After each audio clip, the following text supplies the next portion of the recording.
अब तक के 2 लेक्चर्स में हमने आधा लगभग चैप्टर ख़त्म कर दिया। ये क्लास 8 का एनसीईआरटी है, social and political life third. इसमें मैं आपको हिंदी इंग्लिश दोनों लैंग्वेज में एक एक टॉपिक को एक एक पैराग्राफ को अच्छे से एक्सप्लेन कर रहा हूँ और साथ में इसका एक्सरसाइज भी मैं complete करवाऊँगा।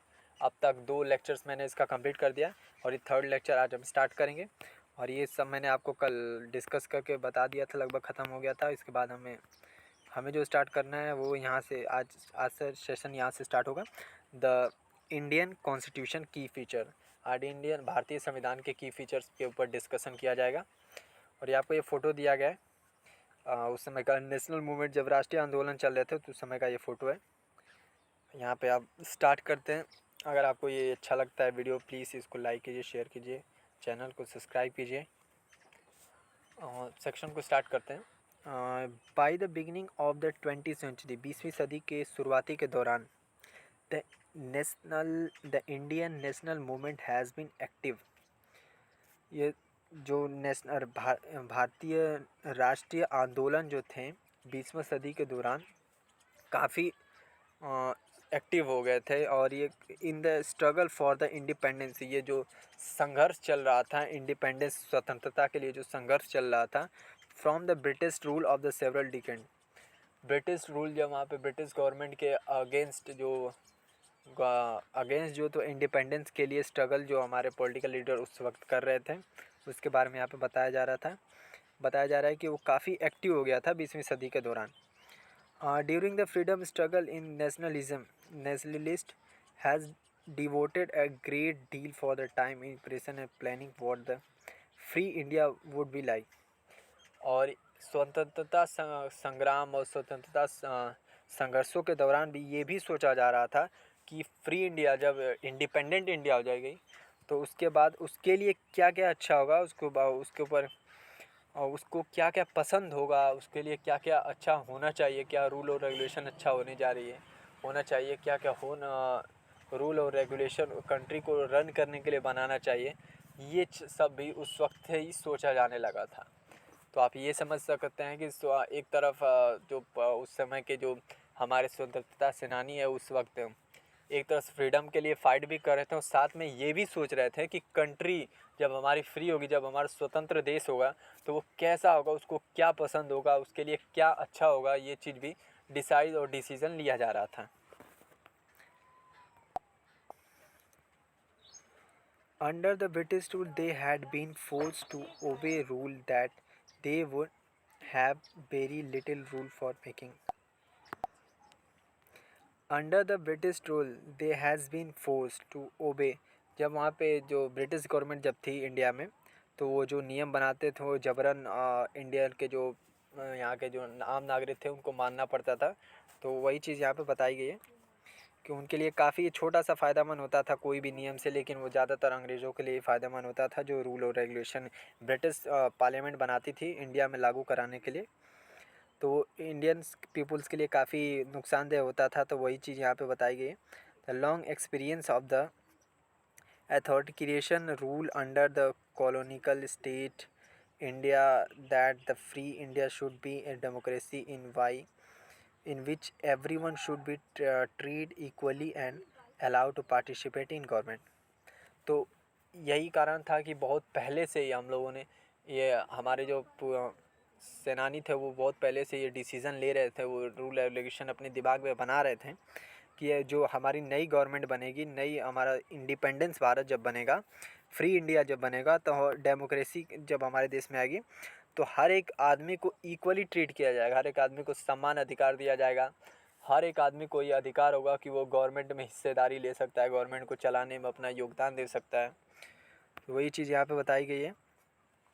What remains to be done when the was to work out the way which with the democracy will set up in the India and the rule that would determine the functions। और उसके बाद उनको सब कुछ ये अधिकार दिए जाएंगे को अपने हिसाब से अपने कार्य को चूज़ कर सकते हैं, ज़बरदस्ती गवर्नमेंट उनसे कोई कार्य नहीं करवा सकती है। तो ये चीज़ यहाँ पे बताया गया है। This was done not by one people but in the group of the 300 people who become member of the constitution assembly in 1946। तो इतना बड़ा रूल और रेगुलेशन इतने बड़े कंट्री को चलाने के लिए, जिसमें कई प्रकार की कम्युनिटी रहती होंगी, तो इतना बड़ा रूल और रेगुलेशन कॉन्स्टिट्यूशन को बनाने के लिए एक आदमी के बस की बात नहीं थी। तो इसलिए लगभग 300 आदमियों ने इसमें अपना योगदान दिया और लगभग हम ऑलमोस्ट देख सकते हैं 2 साल 11 महीने 18 दिन का समय लगा था संविधान को बनने के लिए। और 1946 से ये स्टार्ट हुआ था और 1949 में कंप्लीट हुआ था इसमें। तो लगभग ऑलमोस्ट ये सब कह सकते हैं कि 3 year to be written constitution, लगभग 3 साल लग गया था कॉन्स्टिट्यूशन को लिखने के लिए। संविधान को तैयार होने में लगभग 3 साल का समय लग गया था। इतना सोच समझ कर रेगुलेशन, रूल और रेगुलेशन गवर्नमेंट के लिए, पीपुल के लिए, फंडामेंटल राइट्स, फंडामेंटल ड्यूटीज़, ऐसे प्रकार के जो सब नियम होते हैं उनको सबको इसमें लिखा गया। और लगभग इसमें 300 लोगों ने अपना योगदान दिया था। तो ये पेज भी यहाँ पे कंप्लीट होता है, 10वीं पेज भी ख़त्म होता है। अब 11वीं पेज पे हम चलेंगे।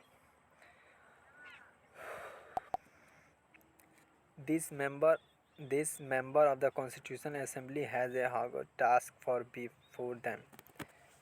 हर एक मेंबर जो संविधान सभा में था उसके पास एक टास्क दिया गया था, उसके पास एक टाइम पीरियड भी दिया गया था, आपको इतने टाइम में इसको कंप्लीट करना है।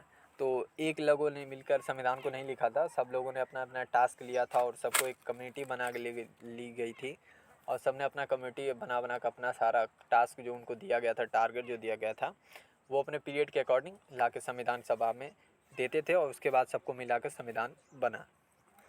The country was a made up of the several difference community who spoke different language.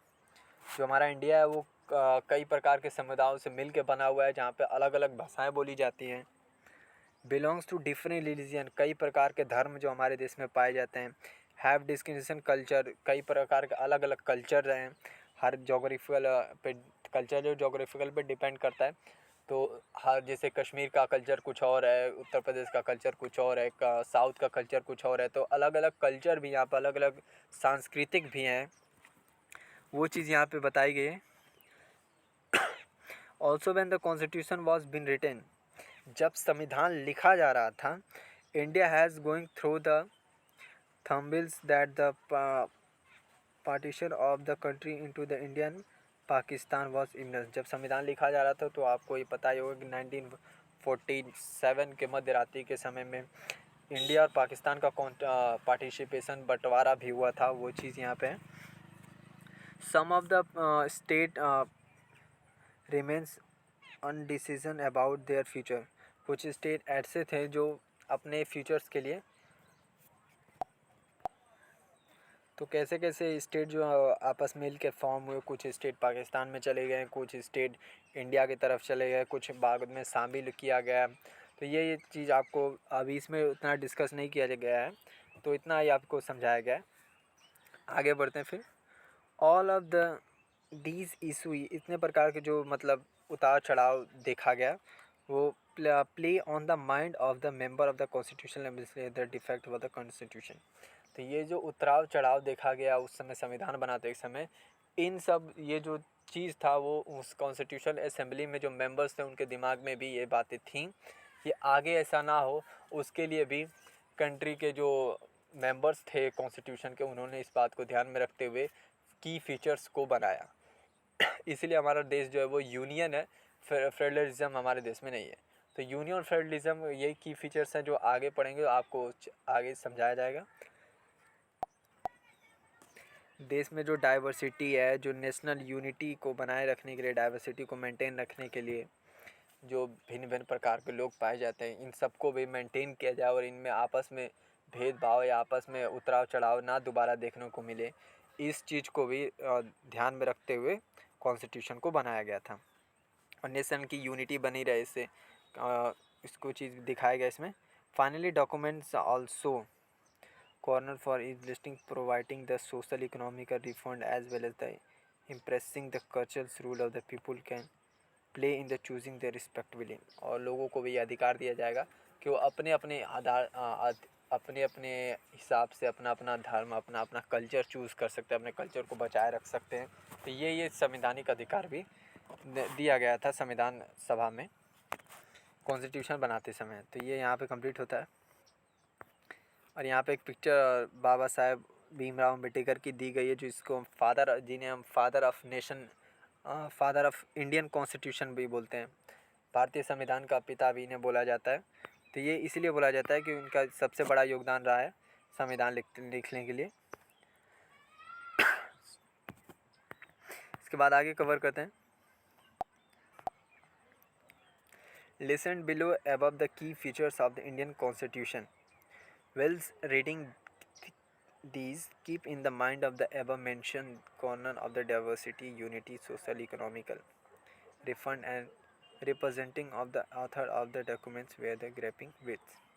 नीचे आपको जो एक की फीचर्स मिल रहे होंगे, जैसे आपका पहला की फीचर है फेडरलिज्म, तो इन सब को आप जब आप पढ़ेंगे तो ये आपके दिमाग में होना चाहिए कि जो ऊपर आपने अभी तक डिस्कशन किया है डाइवर्सिटी के बारे में, यूनिटी और सोशल इकोनॉमिकल के बारे में, इन सब को आपको दिमाग में रखना पड़ेगा, तभी आपको अच्छे से और समझ में आएगा।